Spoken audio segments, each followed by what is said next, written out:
A driver with 0 career wins just walked away with $1 million, and he didn't even win the race. Read that again, because what happened at Indianapolis this weekend sounds like a script nobody in Hollywood would greenlight.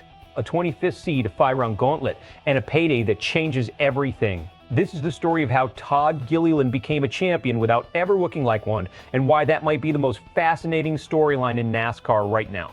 Here's the breakdown. NASCAR's In-Season Challenge is a single elimination bracket. 16 drivers, 5 rounds, 1 survivor.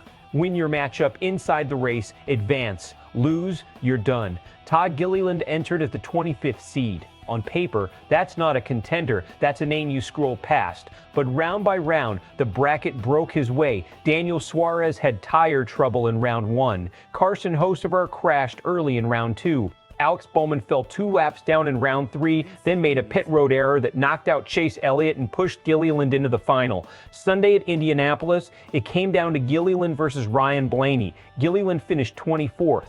Blaney finished 26th.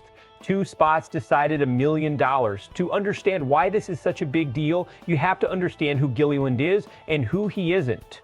5 seasons in the Cup Series, 0 wins, 0 poles. Just 17 top 10 finishes across 164 career starts. This is not a superstar's resume. This is a journeyman's resume. A guy grinding to keep his ride, not a guy anyone expected to be cutting a 7-figure check on Sunday. Meanwhile, Blaney was the story everyone expected to be writing. A driver in career-long form, riding a streak of strong finishes, driving for a Penske organization that has conquered nearly everything in this sport except this specific title. Blaney looked locked in until a hit from John Hunter Nemechek sent him into the wall and triggered a 9-car pileup that crippled his car's right side.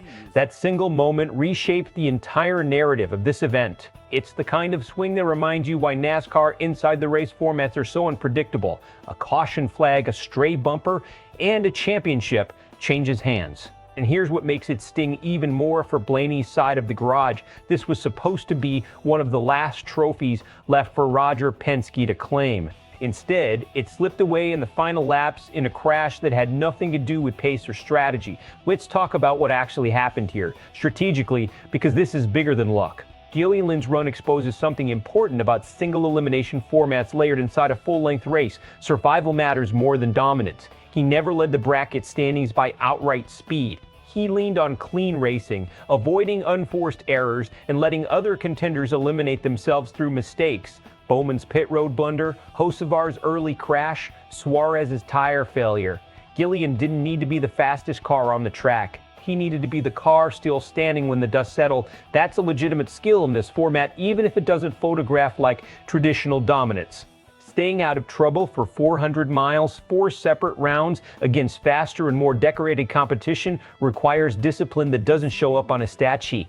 Now the harder question, is this good for the sport, or does it expose a flaw in the format? On one hand, this is exactly the kind of chaos NASCAR wants from an in-season tournament. It creates stakes for teams that would otherwise be fighting for 20th place on a random summer weekend. It gives underfunded teams like Front Row Motorsports a real shot at a life-changing outcome. On the other hand, when a driver with no career wins can out-survive drivers who were statistically dominant all season, some will argue the format rewards attrition over excellence. That's a real conversation NASCAR will need to have as this event grows in prominence. For Gilliland and Front Row Motorsports specifically, the impact is enormous. $1 million payday for a mid-tier team isn't just prize money, it's leverage. It's sponsorship conversations, it's contract negotiations, it's proof of concept that this team and this driver can perform under real pressure even if the box score doesn't show a win column. Expect a split reaction here, and both sides have a point.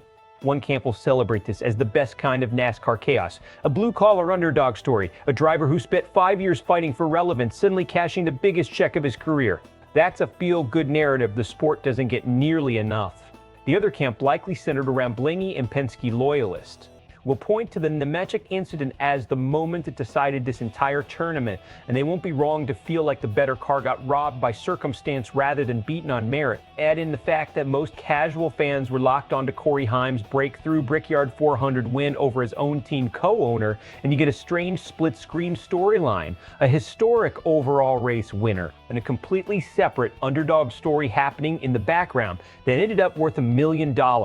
Best case for Gilliland in Front Row Motorsports, this becomes the launching pad. The money strengthens the team, the confidence carries into the second half of the season, and Gilliland uses this as proof he belongs in bigger conversations heading into next year's silly season. Worst case, this ends up as a statistical footnote, a one-off bracket win fueled by other people's mistakes, with no lasting change to Gilliland's trajectory or Front Row's competitive ceiling. The check clears, but nothing else changes.